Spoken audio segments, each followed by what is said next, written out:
दुनिया में देखा जाता है, अखबारों में पढ़ने को मिलता, न्यूज में सुनने को मिलता है बहुत बार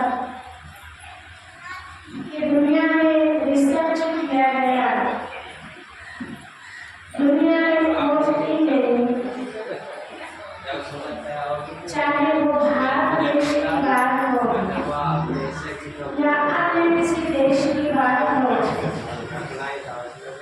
कि इस देश में सबसे अमीर कौन है, रिसर्च किया जाता है।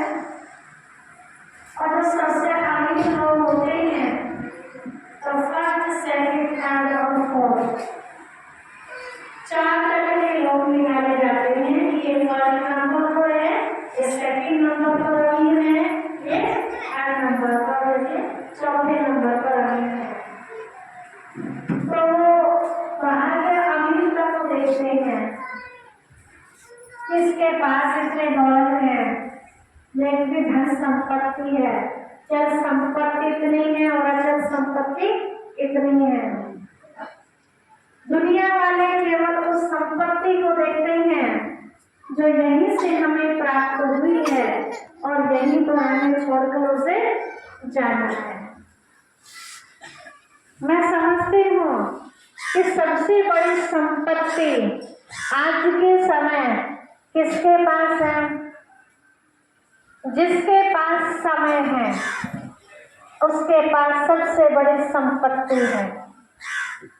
क्योंकि अगर कहीं कोई धर्म का काम चल रहा हो, कोई समाज को सुधारने का काम चल रहा हो, वहाँ जब हम सबको इकट्ठा करने की बात करते हैं तो अक्सर करके हमें यही सुनने को मिलता है कि बहन जी आपको जो सहयोग चाहिए हम सहयोग कर देंगे, आपको टेंट चाहिए हम टेंट दे देंगे, कुर्सियाँ दे देंगे, माइक दे देंगे, प्रसाद की व्यवस्था करवा देंगे, और अगर आपको रहना भी है वहाँ तो आपके रहने के भी पूर्ण व्यवस्था करा देंगे, लेकिन हमारे पास आने के लिए समय नहीं है।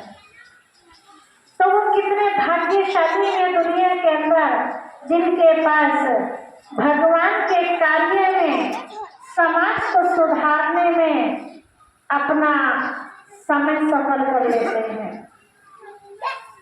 24 घंटे सबके पास होते हैं। ऐसे तो नहीं कहेंगे किसी को भगवान ने 25 घंटे दिए हैं या किसी को 20 घंटे दिए हैं, ऐसा कहेंगे क्या? ऐसा कहेंगे क्या?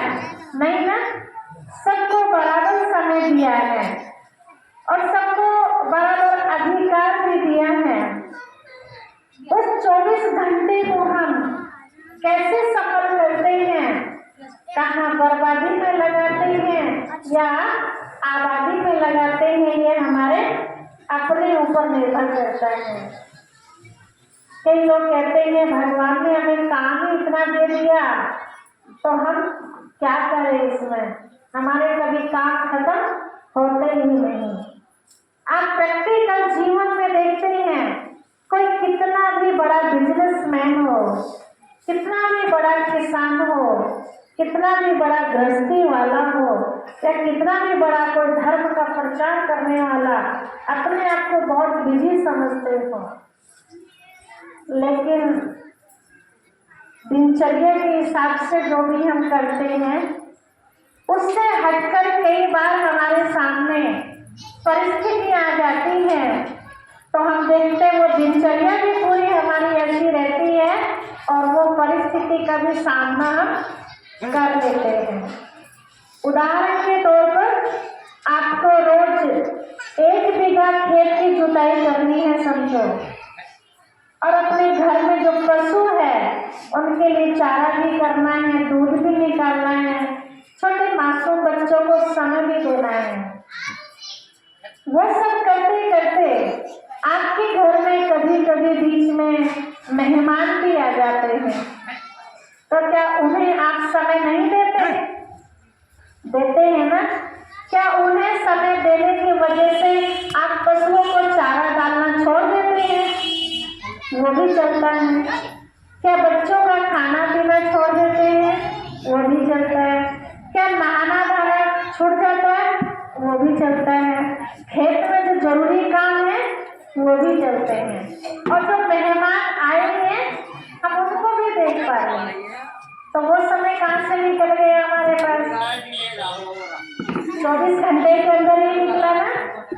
या कई बार पड़ोस में कुछ ऐसा काम हो जाता है, चाहे खुशी का हो या गम का हो, हम वहाँ भी टाइम दे देते हैं और फिर भी हमारे सारे काम हो जाते हैं।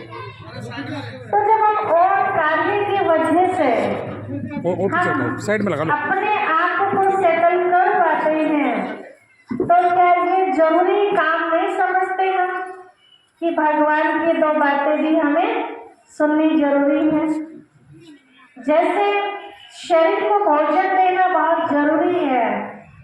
आप कितना भी मेहनत करते रहो, कमाते रहो, वो तो खजाना आपके सामने रखा, रोज उसे देख के खुश होते रहो और रोटी ना खाओ, चल जाएगा? नहीं चलेगा।